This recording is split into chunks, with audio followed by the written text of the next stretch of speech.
Car culture, c'est parti. La réponse longue pour une petite question. Ok.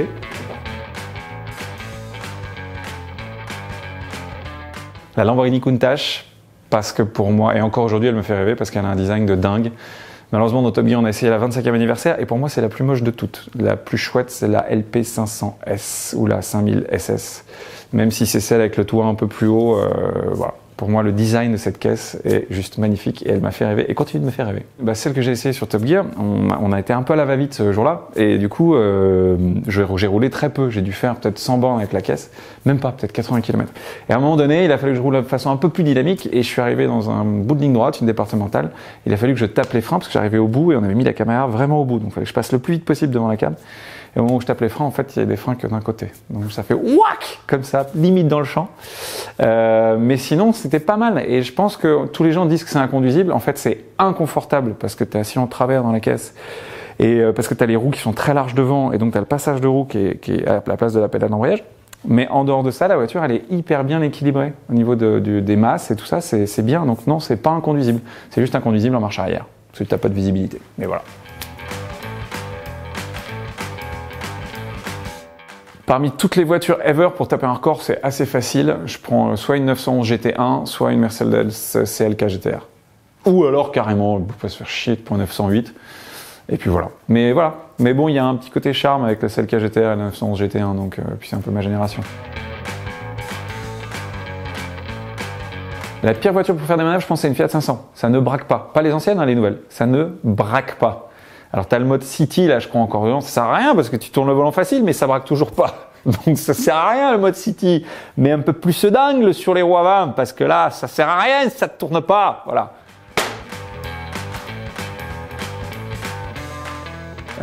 C'est la Ford GT, la nouvelle.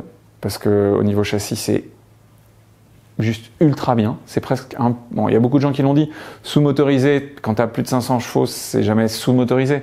Mais disons que la caisse a de la motricité, elle a du grip, elle est au niveau équilibre, c'est vraiment une top caisse. Et une autre voiture que j'adore, que je mettrais dans mon top 3 de garage si j'avais des sous, ce serait la LFA. La Lexus LFA. Juste pour le son. Le son est incroyable, la finition à l'intérieur, c'est digne d'une Rolls-Royce, c'est ouf. Et pour autant, c'est une vraie voiture, c'est pas une sportive, c'est une vraie supercar qui est ultra endurante. J'ai roulé sur circuit avec à Motegi, tu peux taper dans les freins pendant une demi-heure, c'est bon, ça bouge pas. Et puis c'est un fil, voilà les deux voitures. Ford GT, LFA.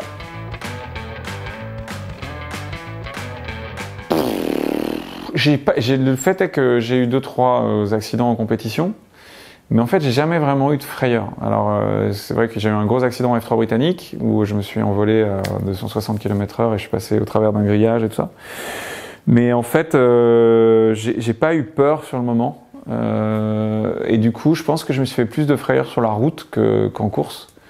Mais au Mans aussi, j'ai éclaté un pneu à plus de 300 km/h juste avant Indianapolis. Donc, je me suis retrouvé à l'équerre face au rail à cette vitesse-là.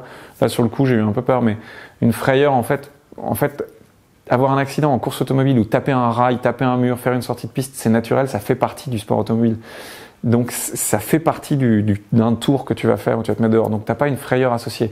Aller taper un rail sur la route, c'est pas la même chose. Et du coup, là tu te fais des frayeurs. Et j'ai failli taper un sanglier la semaine dernière et c'était une belle frayeur. Donc parce que j'allais le taper un peu vite. Du coup voilà. Et sinon, j'ai pas vraiment d'association avec une voiture et une frayeur en particulier. Mais je sais que c'est sur la route. Voiture que je regrette d'avoir eue, écoute, j'ai pas eu beaucoup de voitures en fait. J'ai eu une Polo, une Audi A3 1,9 litre TDI d'ancienne génération. Ensuite, j'ai eu une Audi A3 2 litres TDI plus récente génération. Ensuite, j'ai eu une Audi SQ5 et après, j'ai eu que des BM pendant 5 ans. Et maintenant, j'ai une Toyota Supra. Et il y en a aucune vraiment que je regrette. Par contre, dans les caisses de loc, j'ai eu des merdes parfois. Une Opel au-dessus de la Corsa, c'est quoi déjà? Opel, c'était une Astra. Opel Astra avec un moteur essence. Sur l'autoroute, tu vas plus vite en 4 qu'en 5. Passe pas la 5, ça sert à rien. Sauf si tu veux économiser de l'essence et rouler à 100 parce que en fait, ça dépasse pas le 110. C'est une catastrophe. Je crois que c'est un 1,1 litre, c'est la pire caisse que j'ai roulée. coup de cœur, je sais pas, mais en tout cas, il y a une voiture que j'aime bien depuis quelques années, et c'est le FJ Cruiser. Et du coup, je me suis longtemps tâté à en acheter un, et puis, voilà, le FJ Cruiser, soit t'aimes, soit tu détestes. C'est un 4x4 qui était fabriqué de 2006 à 2017, ils ont arrêté. Ça fait un gros succès aux US, c'était pas importé en Europe. Et ils continuent seulement à le fabriquer aux Émirats. Ils ont démarré en 2019 à le fabriquer aux Émirats. Et du coup, c'est une caisse néo-classique qui est la Jeep de chez Toyota, un peu moderne. Et du coup, j'en ai trouvé un d'occasion. Et je me suis dit, je vais le retaper. Donc là, il sort de peinture hier. Il y a encore un peu de boulot dessus, mais voilà, il est clean. Et du coup, je me suis fait plaisir. C'était un peu un coup de cœur qui date un petit peu. C'était pas aujourd'hui, mais voilà. Et puis, du coup, ça va devenir mon daily. Alors, mon daily avec la Toyota Supra. C'est que j'ai modifié aussi, et donc maintenant je fais des modifs de caisse. Donc quand Toyota France m'a prêté la Supra pendant 1 an, et je leur ai dit est-ce que je peux modifier des trucs dessus, ils m'ont dit oui, si tu nous la rends en l'état tu peux. Donc on a fait les jantes, la suspension complète, course, aileron vide teinté. Alors l'aileron pour le poser dessus, du coup on a été obligé de faire gratter un peu, d'enlever la peinture. Du coup je la rachète, la voiture. Voilà. Et du coup j'ai pris ce pli, et là tous les 6 mois je me suis dit que j'allais faire un projet auto. Donc la Supra, pour info, c'est la grosse, c'est le 6 cylindres 3 litres. Et du coup, là, au bout de 6 mois, au bout d'1 an, je vais la revendre. Avec toutes les modifs que j'ai fait dessus, j'espère faire une petite plus-value. Et puis là, je fais le FJ, mais celui-ci, je vais le garder parce que ce sera la voiture pour mes enfants plus tard. Et puis le prochain projet que je pense que je vais faire, c'est sur une 997 phase 2, et avec un anglais qui fait pas mal de fibres, et on va changer un peu la gueule de la voiture, faire une Outlaw. Donc voilà. La Radical RX C500, même si c'est un châssis tubulaire et qu'en conception c'est pas ouf, c'est une des premières voitures que j'ai essayé sur Top Gear, qui était une vraie voiture de circuit avec laquelle tu peux aller sur la route. Donc c'était vraiment cool, parce que dans l'idée, une voiture de course sur la route c'est forcément hyper cool. Donc voilà, la RX C500 c'était bien. Et puis c'est tout, mais la Ford GT aussi en comportement, c'était vraiment efficace. Alors j'allais te dire une Rolls. Mais je crois que je l'assumerai en fait. À force que je suis en train de vieillir, j'ai 42 ans. Si j'avais plein de sous et plein de voitures, j'achèterais une Rolls. Cabriolet. Pour elle, comme ça, tu vas jusqu'au bout du non-assumage. Rose. Non, je déconne. Faut pas pousser quand même. Mais non, une Rolls, c'est peut-être difficile à assumer, mais en fait, quand t'as roulé dans une Rolls, tu touches un niveau de confort et c'est ouf quoi, c'est un savoir-faire tellement incroyable. Les moteurs ont beaucoup de charme aussi, c'est d'une souplesse d'une autre planète, donc voilà. Mais bon, j'ai pas de Rolls.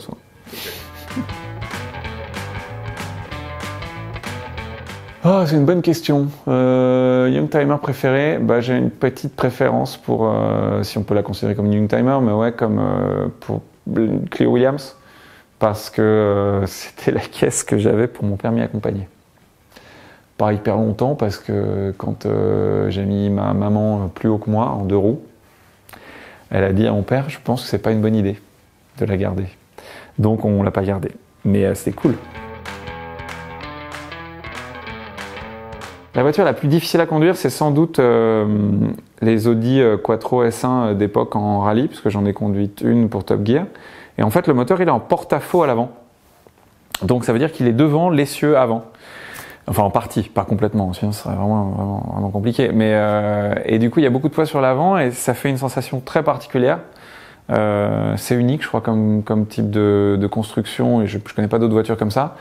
Et il y a un turbo, donc il y a un lag avant que la puissance arrive. Voilà, c'est spé à conduire, c'est à la fois lourd et léger de l'arrière.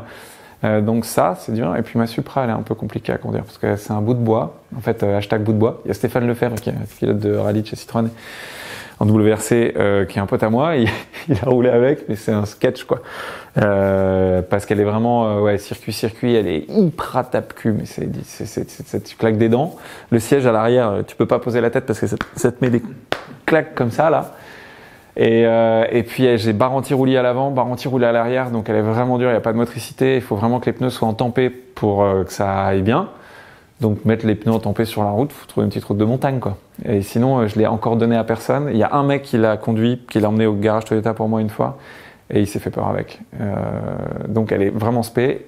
mais malgré tout, parce que c'est mes modifs, hein, la voiture d'origine elle est très facile à conduire, mais malgré tout elle a un charme de dingue et c'est une voiture unique. Donc j'ai fait un truc unique qui est un peu particulier à conduire, il faut avoir le mode d'emploi, mais quand tu l'as, tu t'éclates. Tu pourras demander à Vincent Lagaffe d'ailleurs. Oh, le FJ, je pense, ouais, le FJ Cruiser c'est bien. Après, ouais, partir à l'aventure dans l'outback ou dans la brousse, ouais, le FJ, c'est clair.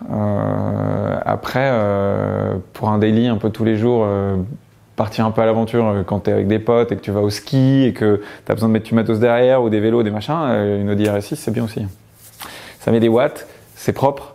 Tu fais une petite prépa dessus, tu tires à peu près 700 chevaux, t'as un gars avec une féfé au feu, il voit un break, il se dit bon, ça va être easy, et puis finalement il se fait torcher. Donc c'est un bon compromis le RS6.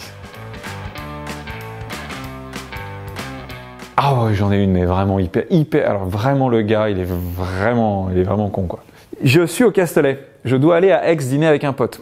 Je traîne un peu au circuit, je suis en retard. Je pars du circuit, et là je regarde sur mon téléphone, bien sûr au feu, hein, pas quand j'étais en train de rouler, et je regarde sur l'appli Maps, là, ou l'appli Plan, et je vois parce qu'il y a un gros bouchon à la sortie du circuit quand tu descends et que tu vas vers Gemnos. Et du coup, je me dis, je vais court-circuiter le village. Et je vais passer à côté. Et effectivement, toute la route, là, toute la départementale était blindée. Et je vois sur plan un chemin. Je prends le chemin. Donc, me voilà parti. Le chemin se transforme, enfin, la route se transforme un peu en chemin. Et puis là, c'est grande ligne droite, parallèle à la route. Et je vois que ça va jusqu'au bout et que c'est tranquille. Donc, je roule tranquille. Un peu des trous quand même. Je passe sur le côté, j'ai des ornières. Et là, il y a des flaques d'eau. Grosses flaques d'eau. Et donc, je passe, j'avance. Et là, la caisse, elle se pose. Elle est posée quoi. Au milieu, les roues dans le vide et il y a de la gadoue partout et tout ça et je suis tout seul. Marche avant, marche arrière, marche avant, marche arrière. Je suis resté 1h15 tanké. Je suis sorti tout seul du trou en mettant la première. Donc il y a un système. Vous pouvez apprendre un truc aujourd'hui. Mettez la première, boîte méca. Hein. Tu mets gaz, tu lâches le pied de l'embrayage ou la seconde d'ailleurs. Hop, tu peux ouvrir ça patine. Hein. Donc tu peux ouvrir la porte. Tu laisses le pied dedans. Tu mets l'épaule là. Tu soulèves la bagnole avec le montant en poussant avec la jambe, là, comme ça, et puis tu peux faire avancer un peu la voiture. Donc 2 cm par 2 cm, avec gaz à fond. Et donc quand t'es la roue avant qui patine dans la boue et que t'es dehors, tu fermes un peu les yeux parce que t'en prends plein la gueule. J'ai mis 1h15 pour sortir de cette putain d'ornière qui faisait 20 mètres de long, tout seul. Mon pote Alex, il me faisait un peu la gueule. Et quand il m'a vu arriver, il m'a dit « Mais il s'est passé quoi ?» J'étais couvert de boue, complet. Voilà ma plus grosse galère en voiture. Voiture parfaite pour l'automne. Oh, un petit, tu sais les kekars au Japon, les petits cubes là, tout petites. Ça lui va hyper bien. Je pense que c'est ce qui lui va le mieux. Moi je le verrais dedans, c'est vraiment ça, la caisse qui lui colle quoi. Voiture parfaite pour Philippe. Peu importe, tant qu'il y a un chauffeur dedans. Je pense que voilà. Je pense qu'avec un chauffeur, il sera content.